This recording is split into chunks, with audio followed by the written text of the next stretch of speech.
What's up, everybody? This is David with Metro Jiu-Jitsu. As always, I appreciate you tuning in. Just a few things before we get started. If you're watching this on YouTube, do me a favor, smash that like button, subscribe to our channel. You'll get notified of our latest updates and content. If you have anything that you want to hear on our podcast, go ahead and shoot us. Hello, everyone. Welcome back to another episode of Metro Jiu-Jitsu's podcast. I'm Coach David here with Coach Mohammad. How are you, Coach? Hey, I'm doing good. I'm doing fantastic. Outstanding, man. So we've got, we got some questions coming in, and I think these are going to be right up your alley for more than a few reasons. So we'll dive right into them. It's a live call coming in. That was Coach Mohammad accidentally pocket dialing Coach David. Yeah, he's calling me right now. Cool. So we got, let's see. Oh, yeah. So you've said that jiu-jitsu makes, our jiu-jitsu students make better employees. What do you mean by that and why? And you're just to preface this, you're a business owner. You've owned several businesses, and you're stating this. So how can you, why do you believe that? Well, I believe martial arts in general definitely makes all people better employees. It teaches them they have better work ethic. They're more focused. They can concentrate more. They don't give up on challenges or little roadblock obstacles at the workplace as easy as somebody else might. And I definitely believe that. I clearly believe, and we're only 4 months into our program, but as we move through time with Metro Jiu-Jitsu, I am going to come back at one of our podcasts and communicate back to the public and actually show the people who have stuck with our program where they were, and we'll probably do a little bit of check-in and show that they've either advanced in their career or they've moved from one job, one employer to another, and it's been a step up for them. Like you've heard the saying, when one door closes, a better one opens. Yeah. So yeah, I would firmly say that they're more successful going through our program because the techniques and the jiu-jitsu that we teach it's not really for the mat, it's really for the workplace. Yeah. It's for the personal, it's for the relationships that they have to manage or deal with or try to create. Really, that's what jiu-jitsu is about.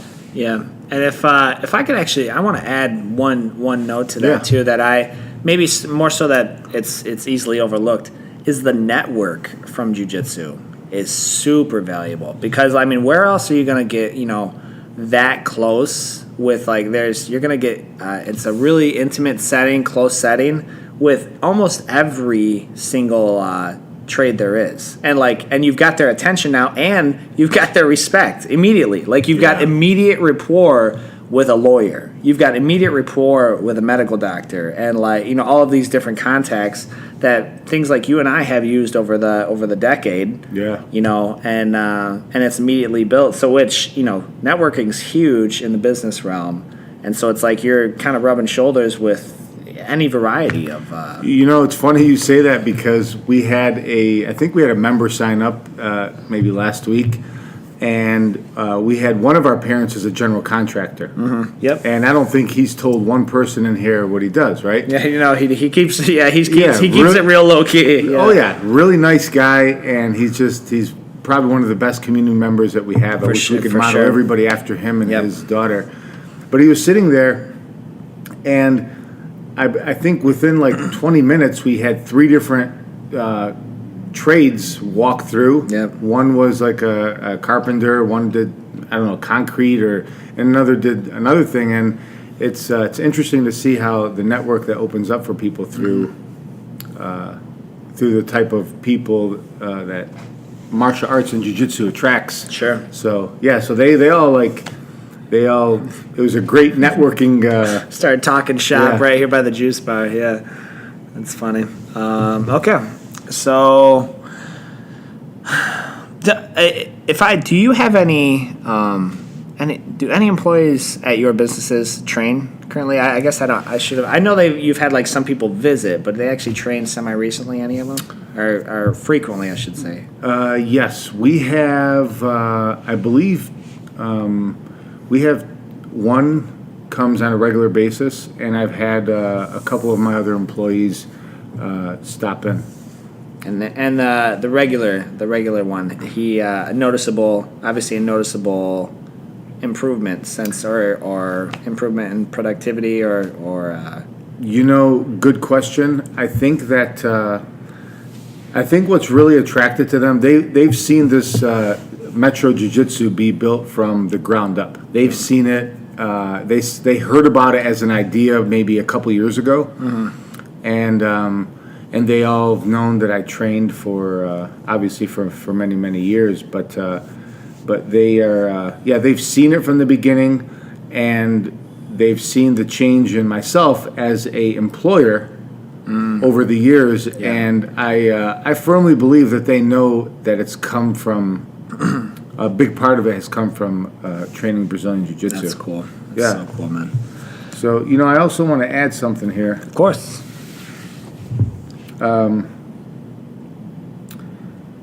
So we talked about Jiu-Jitsu and how it makes better employees, and whether you're an employer listening, whether you're a person who wants to get in shape, Jiu-Jitsu will make you more money. Jiu-Jitsu will make your company more profitable. Jiu-Jitsu will help you expand your reach and spread the message, the core message of that company. And it does it in many ways, but the inner creativity in somebody who is training Brazilian Jiu-Jitsu really comes out. And if you're not afraid to express yourself, if you have these epiphanies or ideas on how to make things better, and it's not just a segue, it's not just a means of changing the subject, but it really is on how to create. It really comes from a point of creativity. Jiu-Jitsu nourishes that. Yeah. Our program definitely nurtures that. Martial arts nurtures that. Physical fitness and exercise and activity nurtures that. Hands down. Yeah, hands down, for sure. So I'd say for anybody listening, it will make you more money. It will give you more success. And that's probably one of the biggest tangible things that you can take away of what I have gotten from Brazilian Jiu-Jitsu is it's made me, a lot of money. a lot. Yeah, sure. Just the discipline that comes from it. Like, we have you. I know you remember. I know you remember me texting you for early morning training sessions, getting up at 4:35. Man, if you had told me 10 years ago I'm going to be getting up at 4:30 in the morning to go train, to go wrestle, these like Shark Tanking at 4:35 a.m. Yeah, well, for you listeners, Shark Tanking is being in a match for 3 minutes nonstop, or somebody 6 minutes. They were 6 minutes back then. Oh, we were doing 6 minutes. They were 6 minutes. Yeah, being in a 6-minute match, somebody's trying to take your head off and kill you at 6 o'clock in the morning. So if you're lucky, you woke up at 5. But if you just made it 30 minutes earlier, you were snoring. Yeah. Yeah, that's so the discipline that comes from that, for sure. So all right. Oh, this one's, we get this one a lot. I'm communicating with a gentleman. He's coming in tomorrow. People, I think jiu-jitsu, like, people like it. They're attracted to it. Right. But they're it's a paradigm. They're simultaneously attracted to it and pushed away because of some limitation they've got. They think it's like, boy, it would be cool if I could do that. Yeah. But it's for them, it's not a reality because of an injury they have. And my back hurts, my knee hurts. I'm sick of hearing this. Oh, I'm 45 years old. That's a young man's game. Like, my partner's 44 years old. What do you say? What are you trying to tell him? Let me go grab him real quick. So they see So I guess what would you say? How does our program at Metro work around people's injuries? How does it work around it, and keep them in the sport? So I would say I started jiu-jitsu kind of late in my 30s, and you really don't feel things are kind of slowing down.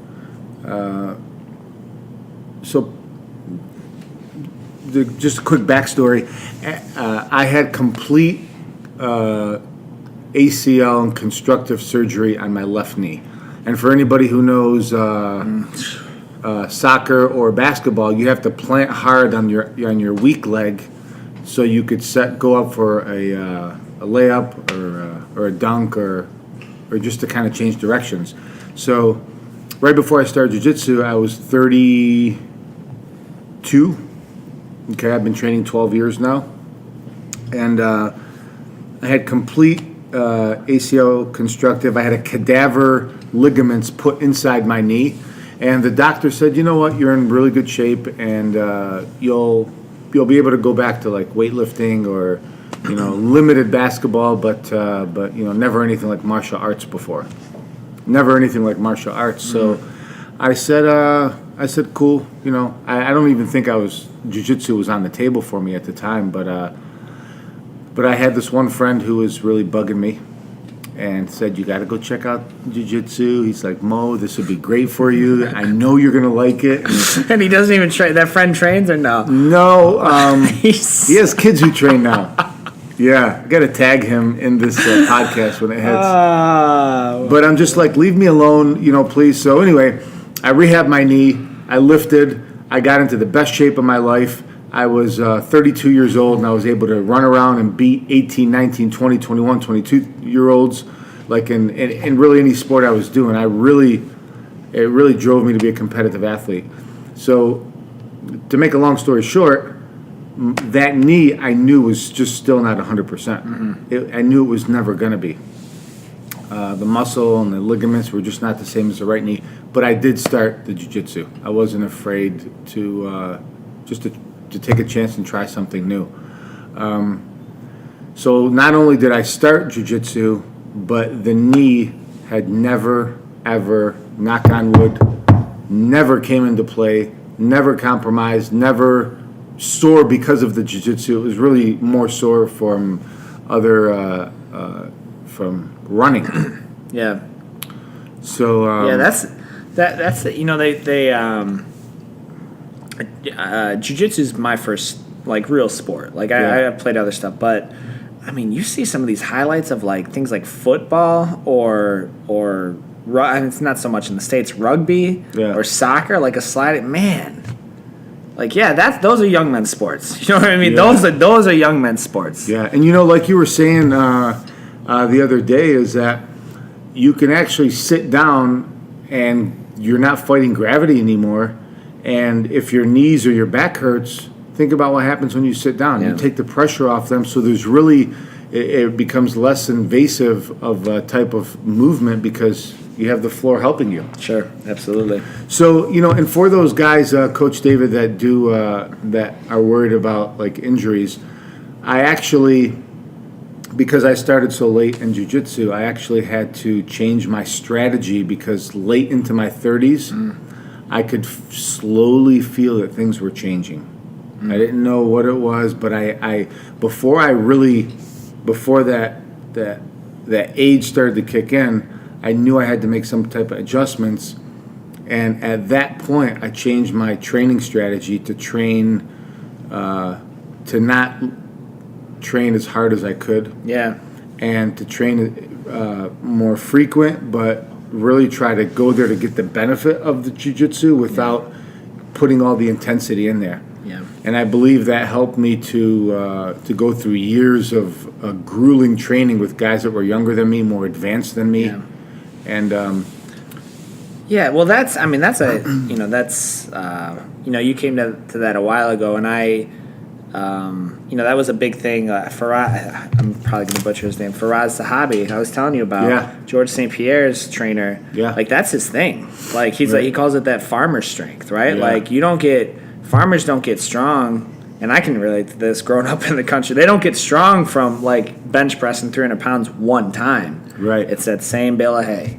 Yeah. Sun up to sundown, day after day. You know so it's not heavy, but they're just keeping doing it. Yeah. Slow and steady. It's a tortoise race for sure. There's a saying I heard a while back that I liked. It was "Mother's the skill of all repetition," and yeah, doing something again and again and again activates those muscle fibers that are slow twitch muscle fibers. Yeah. So yeah, I agree with his philosophy. He has his approach to training and fitness is really good for anybody getting into any type of like martial arts training. Should look up. Yeah, Sure. George St. Pierre's. Yeah, Faraz Zahabi. Yeah, that guy's the real deal. So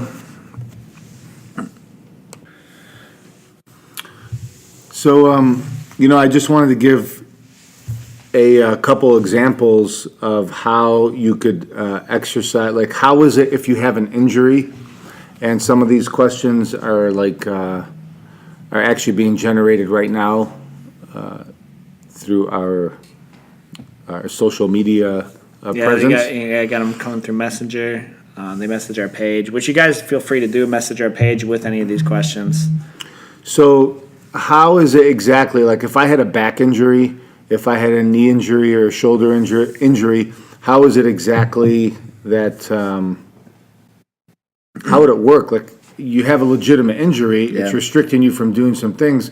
How could you come and do, of all things, start Brazilian Jiu-Jitsu or martial arts? So I'm just going to give two examples that are, that have been, that maybe you could understand a little bit better. If you take a basketball and then you want to palm it, like a picture of basketball holding their hand out, palms down, and gripping a basketball. They really have to squeeze really, really hard to hold that basketball to get all parts of the leather so it doesn't fall down, right? Yeah.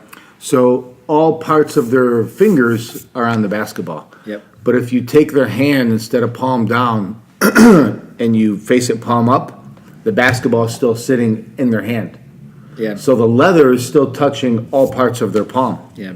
So I guess the easiest way to explain it would be is we teach you how to hold the basketball with your palm up, and you still get your fingers and your hands on the entire basketball, and really learning how to defend yourself is that easy. Yeah. And you don't have to squeeze something really hard in order to learn a move or a technique. You just have to be able to, I'm clapping my hands here. You gotta be able to just take away space and close the distance from you to your threat, attacker, or whatever it is they're attacking you with. So, yeah, sure. And we have another example is we have one of our members who came in to lose weight, and he's probably over 300 pounds, and he's I believe in his first month here he's lost over 30 pounds. Yeah, no, he's definitely. Yeah, last I heard he's probably over 30 now. Yeah, it was like 29 like a week ago. Yeah, so he's probably over 30 now. Okay. For sure. I think I checked in Friday. He was at like 35 pounds. Oh, okay. Yeah, sweet. So he's going to be a good example because he doesn't have any injuries, but he's so restricted on the movements that he could do. Yeah. So Sure. the average person, even if they're not flexible, is going to be able to have so much more range of motion. Yeah. But just the act of this member trying to do some of the movements and putting their body in positions that they haven't been into, like reaching for certain stretches, for example, has caused him to work other parts of his body. Yeah. And it's improved not only his, but these movements improve your digestion, improve your energy levels, improve your strength, it improves your posture. Yeah. And all of this is done for the person who either has an injury or is totally restricted by being like over 100 pounds, probably 150 pounds overweight. Yeah. So, again, to answer that in short, you're doing some exercises and some moves that do not that are 20% of what a professional will do, but you get 100% of the benefit. Sure. Yeah, no, yeah, he's a real good example. Probably more so because same deal. I talk about it. If he was here right now, I talked about it openly. I was like, his work ethic is astounding. It would be like you and I just sitting here with 100 pounds on our back, 100-pound barbell on our back. That is not easy. Oh my goodness. Yeah. Oh my goodness. Not at all. And he's not looking for sympathy on the mat. Not at all. No, he's not. He's not copping out. I mean, he's great. Like his work, I told him he's inspiring. He's coming in here and he's even working the bags. Like we're out here cleaning, and he's like going to town on these tie bags we've got, and I'm just like, get it, get that money, bro. You know what I mean? You know, Coach. That's a great example of why you should never ever judge anybody, because if this member. And I hope that he continues this journey. I'm so proud of him. I think he will for sure. Even getting started. But if he walked out of the gym and you seen him in the street, you would say he hasn't got off the couch in probably 5 years. Yeah.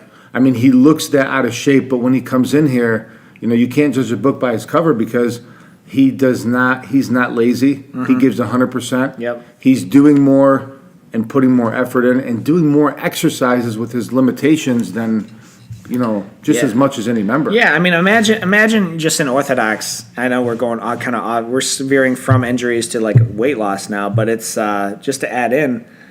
Imagine an orthodox workout program. Hey, get your cardio up. Go on the treadmill. Bro, his joints aren't no one's going on a treadmill for 45 minutes. Like his joints are just the impact on that. I want to say.